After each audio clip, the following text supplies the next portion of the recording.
Hi, welcome to icon news. నేను మీ సతీష్. ఈరోజు మనతో పాటు స్టూడియోలో రాజేష్ అప్పసాని గారు ఉన్నారు. వారితో ఏపీలోని వివిధ రాజకీయ అంశాలపై ఒక్కసారి విశ్లేషించేద్దాం. నమస్తే రాజేష్. నమస్కారం. రాజేష్ గారు, చూసే ఉంటారు నిన్న మన పులివెందుల ఎమ్మెల్యే, మాజీ ముఖ్యమంత్రి, ప్రస్తుత పులివెందుల ఎమ్మెల్యే వైఎస్ జగన్మోహన్ రెడ్డి గారు హడావిడిగా ప్రెస్ మీట్ ఏర్పాటు చేశారు. ఈ ప్రెస్ మీట్లో ఏదో కొత్త విషయాలు, సాక్ష్యాధారాలతో సహా ఏదైనా సంచలనాలు చెప్తారేమో అని అనుకున్న తరుణంలో ఆయన మళ్ళీ గత సంవత్సరం రోజులుగా వాళ్ళు చేస్తున్న ఆరోపణలు అవే మళ్ళీ ఒక్కసారి రిపీట్ చేశారు తప్పితే, ప్రెస్ మీట్ ఆశాంతం చూసిన వాళ్ళు ఎవరికైనా లిక్కర్ కుంభకోణమైన ఆయన మాట్లాడిన విషయాలు చూసి నాకు ఇందులో ఎటువంటి పాత్ర లేదు అని చెబుతారనుకుంటే, వాళ్ళకి ఏం సంబంధం, వీళ్ళకేం సంబంధం, వాళ్ళని అన్యాయంగా అరెస్ట్ చేశారు, వాళ్ళ పిల్లల పెళ్ళిడికి వచ్చారు, వీళ్ళ అమ్మాయి పెళ్ళిడికి వచ్చిందని చెప్తున్నారు తప్పితే ఆయన సూటిగా ఏది స్పష్టంగా చెప్పలే ఇప్పటి వరకు కూడా. నిన్న దాంతో పాటుగా జూన్ 4వ తేదీన టీడీపీ కూటమి ప్రభుత్వం ప్రజలను మోసం చేస్తుంది కాబట్టి వెన్నుపోటు దినంగా జూన్ 4వ తేదీని పాటించాలి అని దానికి పిలుపునిచ్చారు. అసలు ఏంటి ఈ వెన్నుపోటు దినం ఏంటి, ఆయన చేసిన ప్రకటన ఏంటి, అది అంటే దీనివల్ల ఏదైనా ఉపయోగపడుతుందంటారా ప్రజలకి? జనరల్గా రాజకీయ పక్షాలు అనేవి పీపుల్స్ రిప్రజెంటేషన్ యాక్ట్ ద్వారా ఎలక్షన్ కమిషన్ దగ్గర నమోదైన రాజకీయ పార్టీలు, ప్రజలకు ప్రాతినిధ్యం వహిస్తున్న రాజకీయ పక్షాలు, ప్రజల వాయిస్గా రాజకీయ పక్షాల వాయిస్ని మనం పరిగణిస్తాం. అలాగే రాజ్యాంగబద్ధ సంస్థ ఎలక్షన్ కమిషన్ ద్వారా రాజ్యాంగబద్ధంగా జరిగిన ఎన్నికల్లో కోట్లాది మంది ప్రజలు తమ ఓటు అనే తీర్పు ద్వారా ఎన్డీఏ కూటమికి అధికారం కట్టబెడితే, ప్రజలిచ్చిన తీర్పుని అపహాస్యం పాలు చేస్తూ జగన్మోహన్ రెడ్డి గారు దాన్ని వెన్నుపోటుగా పరిగణిస్తూ ఉన్నారు. ప్రజలిచ్చిన తీర్పుకి వెన్నుపోటు అని చెప్పడానికి కారణం ఏంటనేది, అంటే దాన్ని వెన్నుపోటుగా పరిగణించడానికి దారితీసిన కారణాలు ఏంటో ఆయన చెప్పాలి. ఆయన ఏం చెప్తా ఉన్నారు? ప్రజలకు ఇచ్చిన వాగ్దానాలు నెరవేర్చలేదు, వంచనకు గురి చేస్తూ ఉన్నారు కాబట్టి దాన్ని వెన్నుపోటు అంటున్నారు. ఇక్కడ గమనించుకోవాల్సింది ఏంటి అంటే, ఈ తీర్పుకి ముందు 5 సంవత్సరాల కాలం జగన్మోహన్ రెడ్డి గారు అదే రాజ్యాంగబద్ధ సంస్థ ఎన్నికల కమిషన్ ద్వారా నిర్వహణ జరిగిన ఎన్నికల్లో నెగ్గి ఈ రాష్ట్రాన్ని పరిపాలించిన ముఖ్యమంత్రి. ఆ ఎన్నికల్లో ప్రజలు ఆయన ఓడించారు. తనను ఓడించారు కాబట్టి అది వెన్నుపోటు అంటున్నాడా? తనకి అధికారం దూరం జరిగింది కాబట్టి అది వెన్నుపోటు అంటున్నాడా? తన ప్రత్యర్థులకు అధికారం దక్కింది కాబట్టి వెన్నుపోటు అంటున్నాడా? అసలు వెన్నుపోటు గురించి ప్రస్తావించే అర్హత, నైతికత జగన్మోహన్ రెడ్డి గారికి ఉందా? ఎందుకంటే 175 స్థానాలున్న అసెంబ్లీలో అదే ప్రజలు అదే ఎన్నికల ద్వారా అదే ఎన్నికల సంఘం నిర్వహించిన ఎన్నికల్లో 175 స్థానాలున్న సభలో 151 స్థానాలతోటి జగన్మోహన్ రెడ్డి గారికి అధికారం కట్టబెట్టారు. అలా కట్టబెట్టిన ప్రజలే మళ్ళీ తిరిగి మరుసటి ఎన్నికల్లో అదే జగన్మోహన్ రెడ్డి గారిని 151 నుంచి 11 స్థానాలకు పరిమితం చేశారు అని అంటే, ప్రజలకి జగన్మోహన్ రెడ్డి గారు 2019 ఎన్నికలకు ముందు చేసిన వాగ్దానాలు నెరవేర్చలేదు, మేము వంచనకు గురయ్యాం, మాకు జగన్మోహన్ రెడ్డి వెన్నుపోటు పొడిచాడు అన్న భావన కలిగింది కాబట్టి ప్రజలు మొన్నటి ఎన్నికల్లో ఆ విధమైన తీర్పిచ్చారు. జగన్మోహన్ రెడ్డి గారు ఏ స్థాయిలో కూడా తనకు అటువంటి ఓటమి ఎందుకు దక్కింది, ఆనాడు తనకు దక్కిన విజయానికి దారితీసిన పరిస్థితులు ఏంటి, అంతటి విజయం దక్కటానికి ప్రేరేపించబడ్డ ప్రచారాలు, తాను చేసిన వాగ్దానాలు, ప్రజలలో కల్పించిన ఆశలు, వీటినన్నిటినీ ఆ రోజు తనకి అనుకూలంగా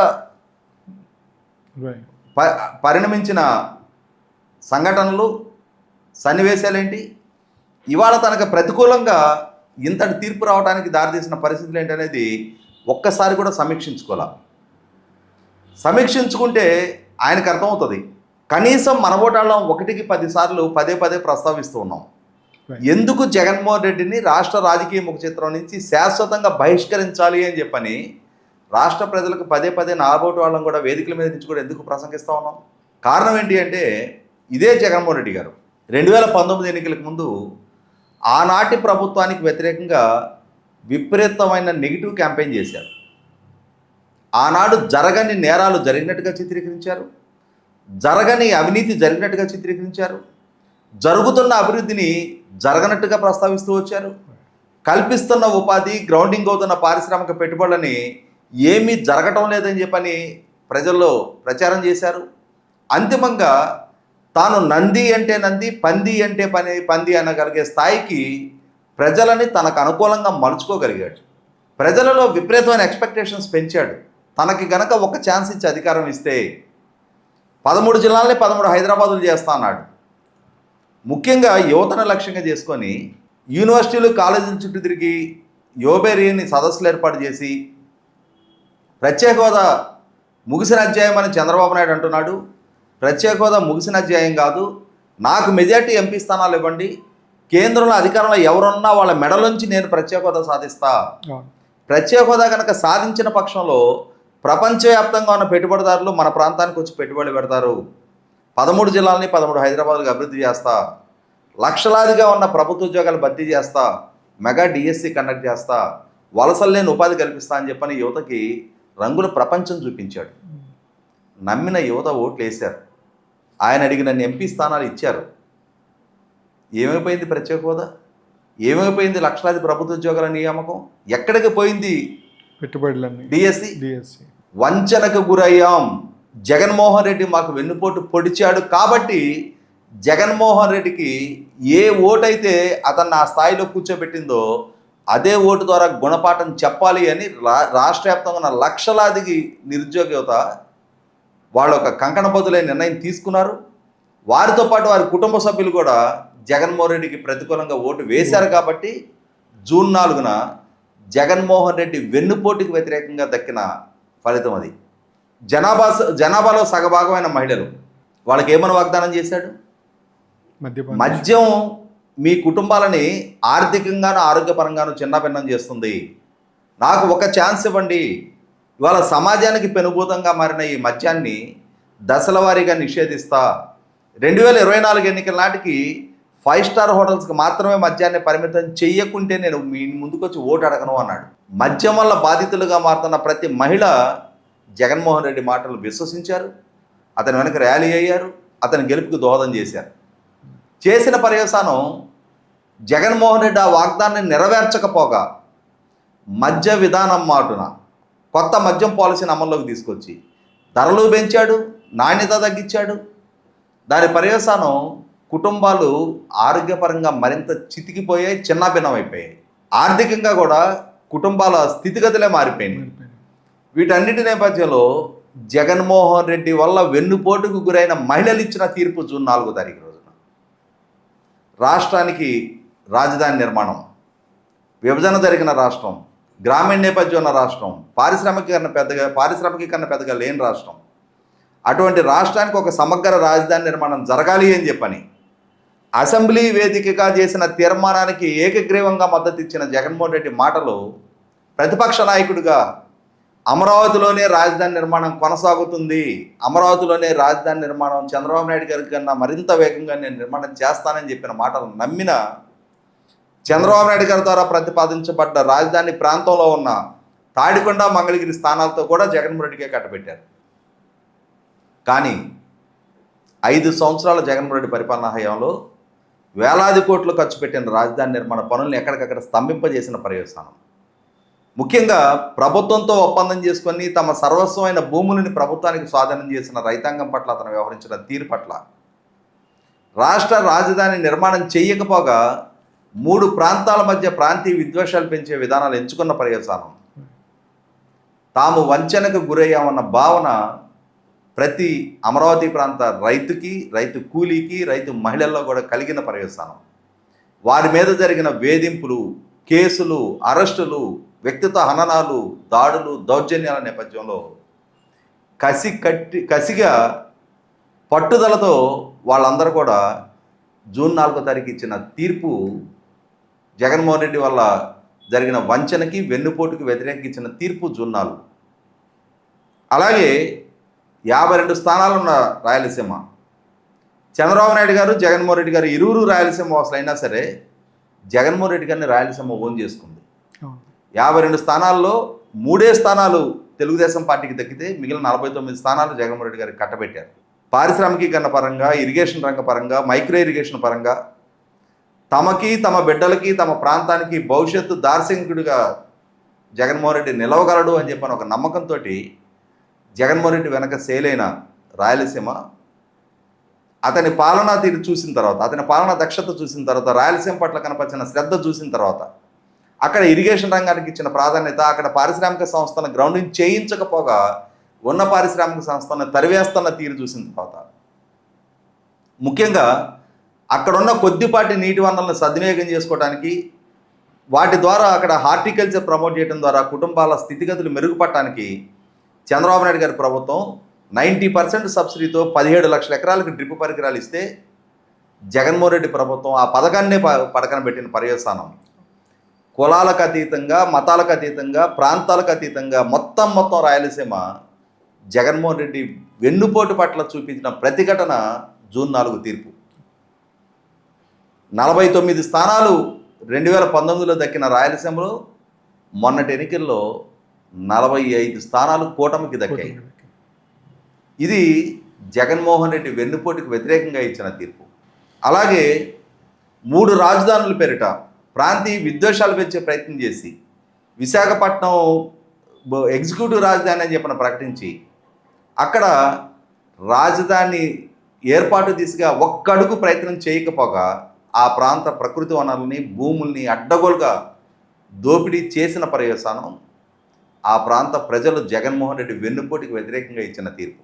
రాష్ట్ర యువత మోసపోయారు, రాష్ట్ర మహిళలు మోసపోయారు, రాష్ట్ర రైతాంగం మోసపోయారు, ఓవరాల్గా 5 కోట్ల మంది ప్రజలు మోసపోయారు.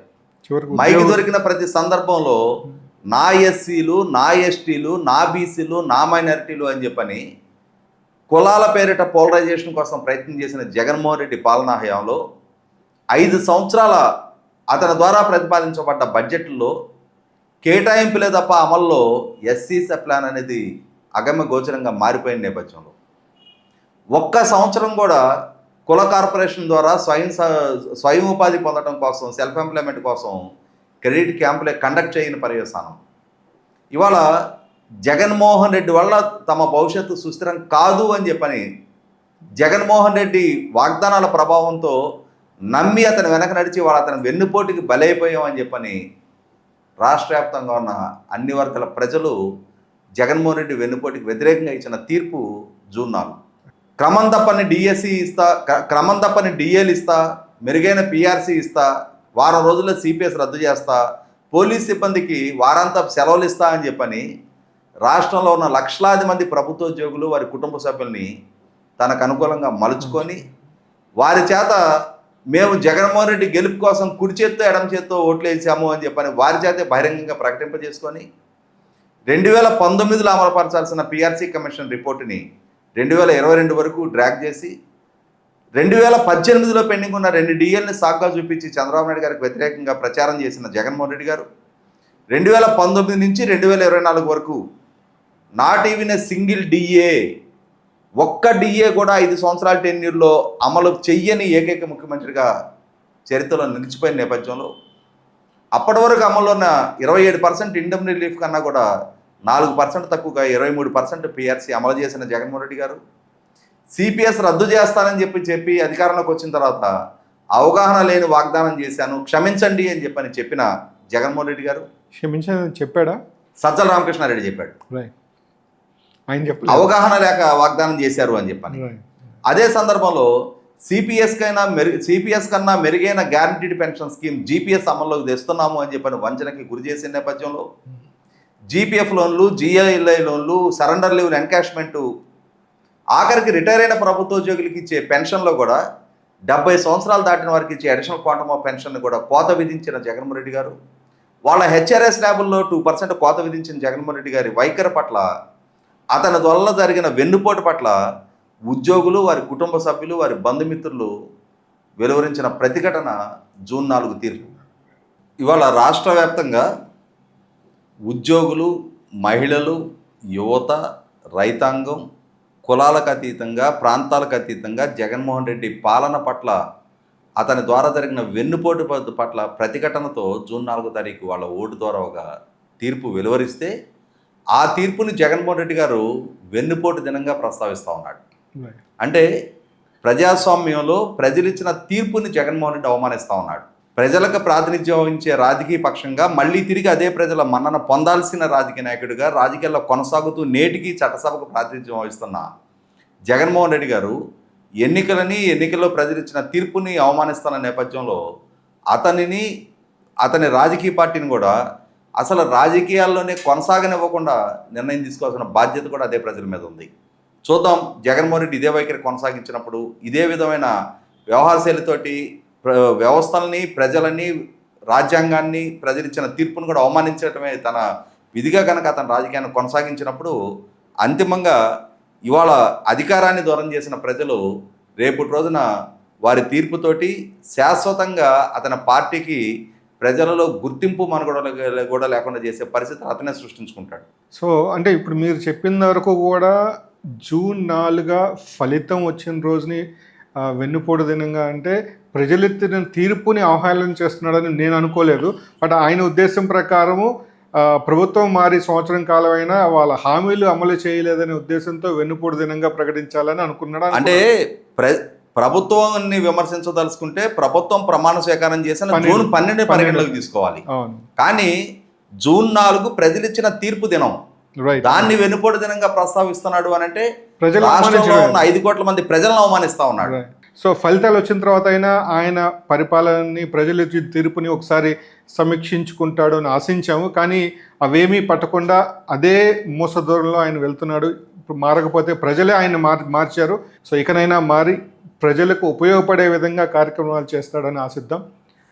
Thank you so much Rajesh గారు, మీ సమయాన్ని మాకు వెచ్చించినందుకు. చూసారు కదా, ఒక వెన్నుపోటుదారుడే వెన్నుపోటు గురించి మాట్లాడడం సిగ్గుచేటని, ఆయన ఇకనైనా తన 5 ఏళ్ల పాలనని, ప్రజా తీర్పుని ఒకసారి సమీక్షించుకుంటే మంచిదంటూ రాజేష్ గారు మాట్లాడుతున్నారు. మరో అతిథితో మళ్ళీ కలుద్దాం. అంతవరకు మీ సతీష్.